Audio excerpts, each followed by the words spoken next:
See, this part I should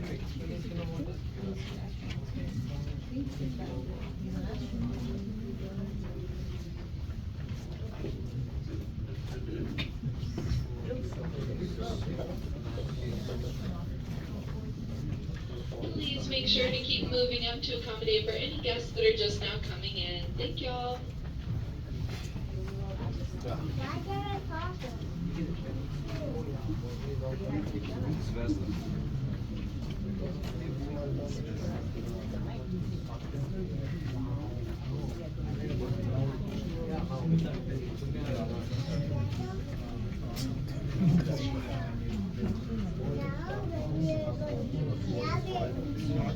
Alright, welcome to Building 9, or what members of the media have referred to as the Giant Space Toy Box. Here at NASA we call it the Astronaut Training Facility and the home of the Space Vehicle Mockup Facility.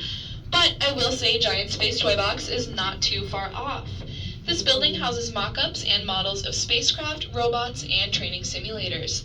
Since 1980, every NASA astronaut has walked the floors of this building in preparation for their next mission.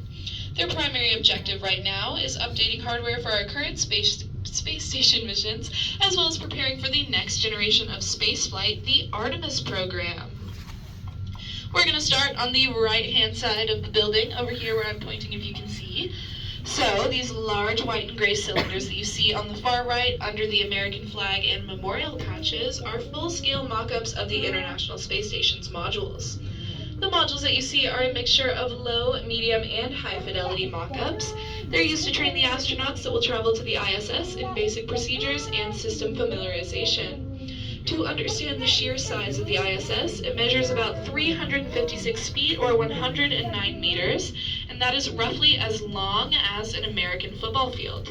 The ISS is traveling around the Earth so fast that in one 24-hour period it revolves around Earth 16 times. That's about 4 miles per second. The primary goal of the ISS is to facilitate science experiments that cannot be done here on Earth. The station has had many scientific breakthroughs throughout its 24 years in orbit, like innovations in water filtration and purification systems that allow the station to recycle up to 93% of the water on board. As many astronauts say, yesterday's coffee is today's coffee. Fundamental disease research on cancer, asthma, heart disease, and other medical conditions has also been conducted. The ISS is a global partnership of 15 different countries and 5 space agencies, which helps guarantee that the discoveries made in orbit will be shared throughout the world. They have been working for over 20 years to create the most prominent international peacetime collaboration in history. Next up, if you look at that gray capsule in front of that one ISS module with all of the mission patches, this gray capsule kind of resembles a peanut. If you see it, there you go. You will see the Russian Soyuz. This capsule is used for astronauts, cosmonauts, and supplies to travel to and from the ISS. NASA relied on the Russian Soyuz as the only mode of transportation to and from the ISS after the decommissioning of the Space Shuttle program in 2011.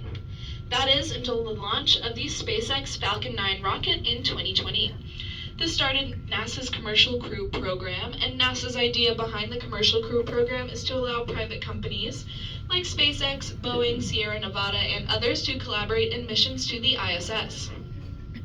This allows NASA the ability to focus more time on developing new spacecraft that will allow us to travel back to the moon and eventually to Mars. Speaking of the Commercial Crew Program, if you look to the left of the Soyuz, you've probably seen this in the news, you will see a white capsule surrounded by a blue staircase, and this is the Boeing Starliner. The Starliner is a roomy capsule with a seating capacity holding up to 7 people. It's designed to have the ability to land on land and water, and our 2 Starliner astronauts, Butch and Sunny, they will be back this March after their extended stay.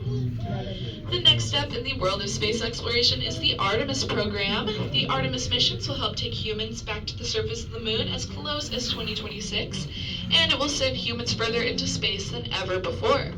The program will give us valuable information that will help us succeed in our mission of reaching the surface of Mars. Because these missions are a huge collaborative effort from so many countries, NASA wanted to create a set of principles that all parties involved could abide by to keep space a shared space, for scientific research to benefit all humankind. These principles are called the Artemis Accords. Speaking of Artemis, it's going to be a little hard to see for those of you on the right, but if you look all the way back here where I'm pointing, if you can see me, if you look all the way back over here to the left, and you see this very shiny capsule back here, that is the Orion capsule. So that is a model of the capsule that will be taking astronauts back into deep space and to the moon, and possibly eventually to Mars. This is a very high fidelity mock-up, and it's very cool to see a model of something that will be going into space, hopefully very soon.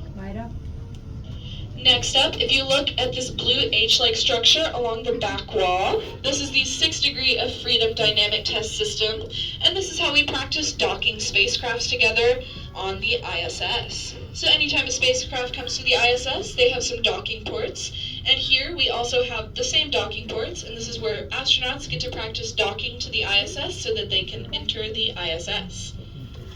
All right, now that concludes our tour of the astronaut training facility. So if you did not get to come over and see the stuff now in my me, we're going to kind of make a big loop.